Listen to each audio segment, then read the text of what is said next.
తెలుగుదేశం జెండా పట్టి ముందు నడవాలా.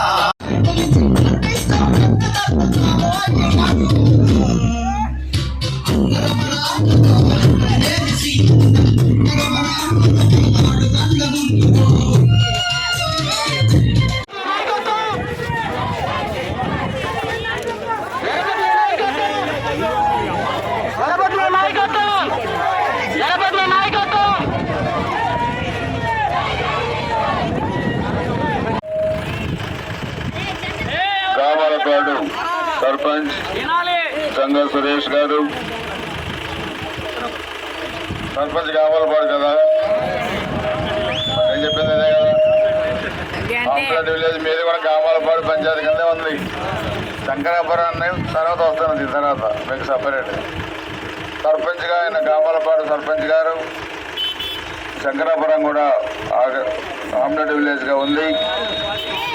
జడ్పీటీసీ సభ్యులు గంగా వెంకట కోటయ్య గారు, డాక్టర్ వరలక్ష్మి గారు, తెలుగుదేశం పార్టీ నాయకులు శ్రీనివాస్ గారు, అదేవిధంగా జనసేన పార్టీ నాయకులు, భారతీయ జనతా పార్టీ నాయకులు, ఈరోజు శంకరాపురం గ్రామంలో ఈ ఎన్నికల ప్రచార సభలో పాల్గొన్న తెలుగుదేశం, జనసేన, భారతీయ జనతా పార్టీ కుటుంబ సభ్యులందరికీ పేరు పేరున హృదయపూర్వక నమస్కారాలు తెలియజేస్తా ఉన్నాను.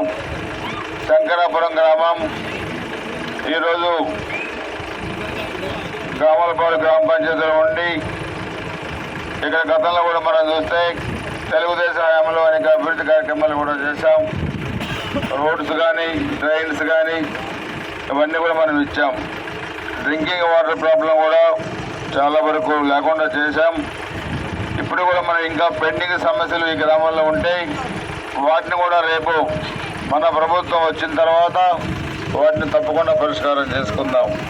ముఖ్యంగా ఇక్కడ ఎస్టీ లంబాడి కులానికి చెందిన 100 కుటుంబాలు కూడా ఉన్నారు. వాళ్ళందరూ కూడా వాళ్ళ కులదైవం మేరమ్మ భవాని, కరెక్టేనా?